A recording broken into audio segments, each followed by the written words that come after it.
സ്വാഗതം ജനഹിതത്തിലേക്ക്. കേരളം പോളിംഗ് ബൂത്തിലേക്ക് നീങ്ങാൻ ഇനി 11 നാൾ മാത്രം. നിയമസഭാ തിരഞ്ഞെടുപ്പിന്റെ പോരാട്ട ചിത്രം വ്യക്തമായതോടെ പ്രചാരണ ചൂടിലേക്ക് ആണ്ടിറങ്ങി കഴിഞ്ഞിരിക്കുകയാണ് പ്രധാന മുന്നണികൾ.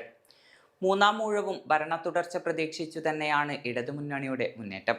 ഇത്തവണ കാറ്റ് മാറി വീശുമെന്നും 100 സീറ്റുമായി ഭരണം പിടിക്കുമെന്നുമുള്ള അവകാശവാദവുമായി UDFും നിയമസഭയിൽ ഇരിപ്പിടം നേടുമെന്ന മോഹവുമായി NDAയും രംഗത്തുണ്ട്. CPMലെ മുതിർന്ന നേതാവായ G സുധാകരൻ, കണ്ണൂർ ജില്ലയിലെ നേതാക്കളായ TK ഗോവിന്ദൻ, കുഞ്ഞികൃഷ്ണൻ തുടങ്ങിയവർ ഉയർത്തിയ ചില വെല്ലുവിളികൾ ഒഴിച്ചു നിർത്തിയാൽ സ്ഥാനാർത്ഥി നിർണയത്തിൽ അപസ്വരങ്ങൾ ഉയരാതെയും പാർട്ടി മെഷീനറിയെ എണ്ണയിട്ട യന്ത്രം പോലെ സജ്ജമാക്കിയും പ്രചാരണ രംഗത്ത് ഇതിനകം തന്നെ വ്യക്തമായ മുൻകൈ നേടിക്കഴിഞ്ഞിട്ടുണ്ട് LDF. തിരഞ്ഞെടുപ്പ് പോരാട്ടം നയിക്കേണ്ടത് മുഖ്യമന്ത്രി പിണറായി വിജയൻ തന്നെയെന്ന് പാർട്ടിയുടെ കേന്ദ്ര നേതൃത്വവും മുൻകൂട്ടി തീരുമാനിച്ചിരുന്നു.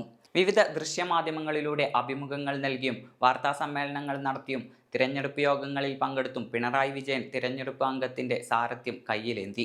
നിലവിലെ MLAമാരിൽ പലരെയും അതേ മണ്ഡലങ്ങളിൽ തന്നെ സ്ഥാനാർത്ഥികളായി നിലനിർത്തിയത് സർക്കാരിന്റെ വികസന നേട്ടങ്ങൾ വോട്ടർമാരിൽ നേരിട്ട് എത്തിക്കുന്നതിന് സഹായകരമാവുമെന്നും യുവാക്കൾക്കും സ്ത്രീകൾക്കും താരതമ്യേന പരിഗണന നൽകിയെന്ന് തിരഞ്ഞെടുപ്പ് വിജയത്തിന് ഗുണകരമാവുമെന്നുമാണ് ഇടതുമുന്നണിയുടെ കണക്കുകൂട്ടൽ. പതിവ് പോലെ പടലപ്പിണക്കങ്ങളും ഗ്രൂപ്പ് പോരുകളും സ്ഥാനാർത്ഥി മോഹവും വിമതശല്യവും കോൺഗ്രസ് നേതാക്കളുടെ മുഖ്യമന്ത്രി സ്വപ്നവും ഘടകകക്ഷികളുടെ എതിർപ്പുകളും എല്ലാമായി വശം കെട്ടിരുന്നെങ്കിലും തിരഞ്ഞെടുപ്പ് ചിത്രം തെളിഞ്ഞതോടെ UDF ക്യാമ്പും സജീവ പ്രചാരണങ്ങളിലേക്ക് അതിവേഗം പ്രവേശിച്ചു കഴിഞ്ഞു. ഗുരുവായൂരിൽ ഹിന്ദു MLA വേണം എന്നൊക്കെയുള്ള വർഗീയ പ്രതികരണങ്ങളുമായി ഗോതയിലിറങ്ങിയ BJP ആകട്ടെ BDJSനു പുറമെ എറണാകുളം ജില്ലയിലെ ഒരു കോണിൽ മാത്രം ഒതുങ്ങിയിരുന്ന 2020 എന്ന പാർട്ടിയുമായി ചേർന്ന് വിചിത്ര സഖ്യവുമായാണ് ഇത്തവണ തിരഞ്ഞെടുപ്പിനെ നേരിടുന്നത്. 10 വർഷത്തെ തുടർച്ചയായ ഭരണകാലത്തെ വികസന നേട്ടങ്ങളാണ് പ്രചാരണ രംഗത്ത് LDFന്റെ തുറുപ്പുശീട്ട്.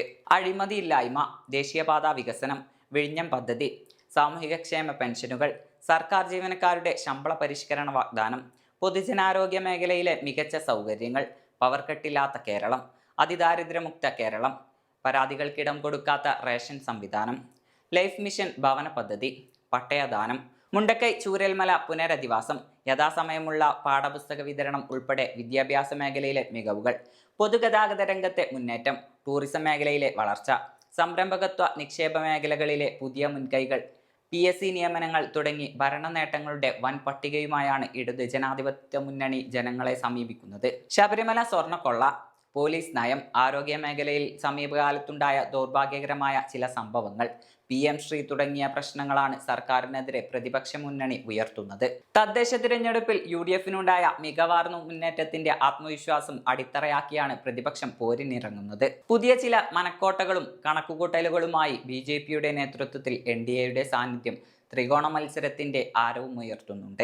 മുന്നണി രാഷ്ട്രീയത്തിന്റെ ബലതന്ത്രങ്ങൾക്ക് മുമ്പിൽ അവകാശപ്പെടുന്ന ഫലങ്ങളൊന്നും കൊയ്യാനാവില്ലെങ്കിലും വിദ്വേഷ ധ്രുവീകരണ തന്ത്രങ്ങളിലൂടെ വിള്ളലുകൾ സൃഷ്ടിച്ച് നിയമസഭയിൽ കടക്കാമെന്നാണ് അവരുടെ മോഹം.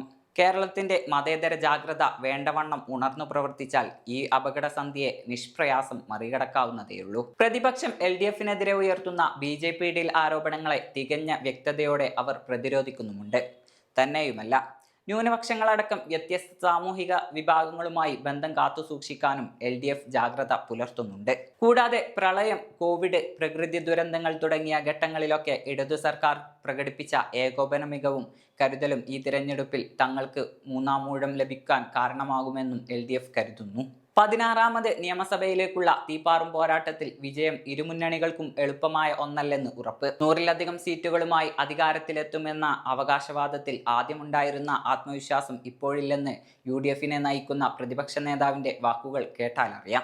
ആദ്യം പ്രതീക്ഷ നൽകുകയും പിന്നീട് UDF തള്ളിക്കളയുകയും ചെയ്ത CK ജാനു, സണ്ണി M കപ്പിക്കാട് തുടങ്ങിയവരുടെ സ്ഥാനാർത്ഥിത്വ പ്രശ്നം ദലിത് ആദിവാസി വിഭാഗങ്ങളിൽ സൃഷ്ടിച്ചിരിക്കാവുന്ന രോഷം UDFനെതിരെ എങ്ങനെ പ്രതിപ്രവർത്തിക്കുമെന്നതും കണക്കിലെടുക്കണം. BJPയുടെ വോട്ട് വിഹിതത്തിലുണ്ടായ അനുക്രമമായ വർധന രണ്ടു മുന്നണികളും ഇഞ്ചോടിഞ്ച് പോരാടുന്ന മണ്ഡലങ്ങളിൽ ആശങ്ക ഉയർത്താം. SIRനു ശേഷമുള്ള ആദ്യ തിരഞ്ഞെടുപ്പെന്ന നിലയിൽ വോട്ടിംഗ് പാറ്റേണിൽ ഉണ്ടാകാവുന്ന മാറ്റം ആർക്ക് അനുകൂലമാകുമെന്നതും പ്രശ്നമാണ്. SDPI മത്സര രംഗത്തില്ലാത്ത മണ്ഡലങ്ങളിൽ അവരുടെ വോട്ടുകൾ ആർക്ക് ലഭിക്കും എന്നത് ഈ തിരഞ്ഞെടുപ്പിലെ മറ്റൊരു വിഷയമാണ്. കക്ഷി രാഷ്ട്രീയ താല്പര്യങ്ങളില്ലാത്ത കന്നി വോട്ടർമാരുടെ സാന്നിധ്യം ഏതു മുന്നണിക്ക് ഗുണകരമാവും? വീട്ടമ്മമാരടക്കമുള്ള സ്ത്രീകൾ എങ്ങനെ ചിന്തിക്കുന്നു? പ്രവാസ ലോകത്ത് യുദ്ധം സൃഷ്ടിച്ച പ്രതിസന്ധി എന്നിവയൊക്കെ തിരഞ്ഞെടുപ്പ് ഫലങ്ങളെ ആഴത്തിൽ സ്വാധീനിക്കാൻ സാധ്യതയുള്ള ഘടകങ്ങളാണ്.